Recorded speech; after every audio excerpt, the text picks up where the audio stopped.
brought to you by Nova शुद्ध घी। जब जब खाए दिल खुश हो जाए, सदियों का नोवा शुद्ध देसी घी, सपना स्वस्थ भारत का। I love घी।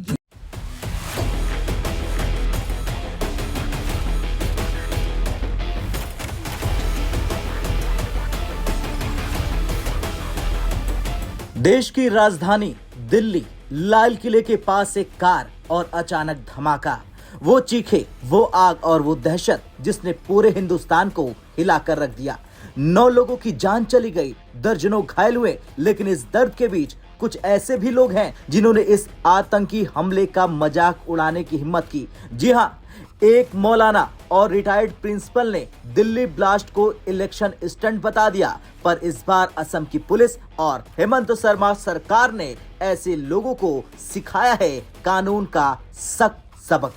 10 नवंबर की शाम दिल्ली के लाल किला मेट्रो स्टेशन के पास धीमी रफ्तार से जा रही एक कार में हुआ भयंकर विस्फोट। धमाके की आवाज इतनी जबरदस्त थी कि आसपास की इमारतों के शीशे टूट गए, कई गाड़ियां जल उठी। मौके पर NIA, Delhi police, fire brigade सब पहुंच गए। जांच शुरू हुई और जल्द ही ये सामने आया कि ये कोई एक्सीडेंट नहीं बल्कि सुनियोजित आतंकी हमला था। सीसीटीवी फुटेज में दिखा एक मुख्य आरोपी, चेहरे पर मास्क, आंखों में साजिश, वही शख्स कार में बैठा था जो विस्फोट के कुछ मिनट पहले वहां से गुजरा था। जांच में खुलासा हुआ, कार ओखला के जामा मस्जिद और फिर लाल किला के पास पहुंची। 3 घंटे तक सुनहरी मस्जिद की पार्किंग में खड़ी रही, फिर निकली और धमाका। देश दहल उठा और तब से जांच एजेंसियां इस केस की हर परत उधेड़ रही है। सबसे पहले गिरफ्त में आया डॉक्टर मुजम्मिल अहमद, जो फरीदाबाद के अल फलाह यूनिवर्सिटी में पढ़ाता था। उसके घर में मिला 2900 किलो विस्फोटक, AK-47 राइफल और कई हैंड ग्रेनेड। उसकी पूछताछ में सामने आया नाम डॉक्टर शाहीन सईद का, जो जैश-ए मोहम्मद के महिला विंग जमात उल मोमिनात से जुड़ी हुई थी। इसके बाद गिरफ्तार हुआ आदिल राठर, जो जीएमसी अनंतनाग में सीनियर रेजिडेंट रह चुका है। उसके घर मिली AK-47 और धमकी वाले पोस्टर। कुलगाम, शोपिया, फरीदाबाद, लखनऊ, सहारनपुर, हर जगह छापेमारी। जैसे जैसे जांच पड़ी वैसे वैसे डॉक्टरों के वेश में छिपे आतंकी नेटवर्क का चेहरा सामने आने लगा। लेकिन सबसे शर्मनाक बात यह है, जब पूरा देश गुस्से और शोक में डूबा था, उसी वक्त एक मौलाना और रिटायर्ड प्रिंसिपल नजरुल इस्लाम इस हमले पर हंसी के इमोजी डाल रहा था। उसने फेसबुक पर लिखा कि चुनाव आ रहे हैं, ऐसे धमाके तो होते रहते हैं। सोचिए जरा, 9 परिवार अपने अपनों का शोक मना रहा था और ये शख्स सोशल मीडिया पर आतंक पर ठाके लगा रहा था। लेकिन इस बार असम पुलिस और मुख्यमंत्री हेमंत बिस्व शर्मा ने दिखाया कि सिलचर से नजरुल इस्लाम को गिरफ्तार किया गया। वो बांसकांडी स्कूल का रिटायर्ड प्रिंसिपल था। अब इस गिरफ्तारी पर एडिशनल एसपी क्राइम ने क्या कहा, जरा सुनिए।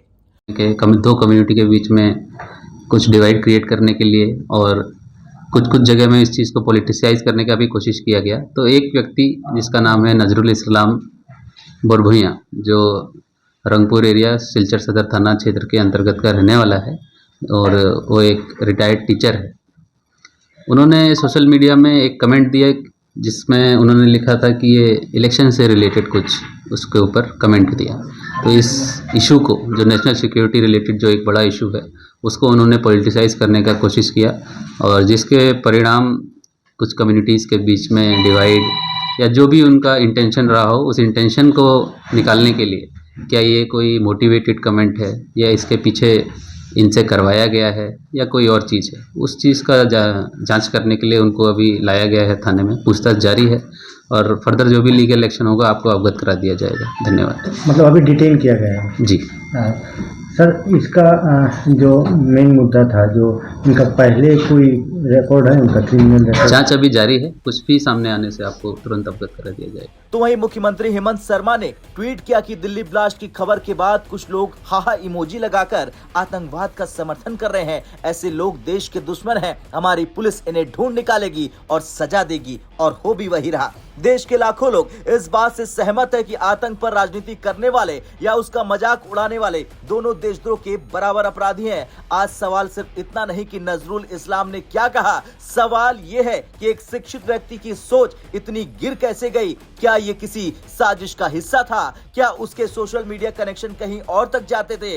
एनआईए और असम पुलिस अब इन सारे पहलुओं की जांच कर रही है, क्योंकि अब स्पष्ट है दिल्ली ब्लास्ट कोई एक रात की कहानी नहीं थी। ये गहरी साजिश थी जिसके धागे कश्मीर से लेकर देश के कई शहरों तक फैले हैं। खैर, अब कुछ भी हो, लेकिन इस पूरे घटनाक्रम से देश को एक संदेश मिलता है कि आतंक का मजाक उड़ाना भी अपराध है। देश की एकता पर राजनीति करने वालों को बख्शा नहीं जाएगा। हेमंत शर्मा की सरकार ने जो शक्ति दिखाई वो आज एक मिसाल बन चुकी है। आज जरूरत है हर राज्य, हर नागरिक इस शक्ति से सीखे, क्योंकि आतंक सिर्फ बम से नहीं शब्दों से भी फैलता है। असम से दिलीप कुमार सिंह की रिपोर्ट, भारत तक।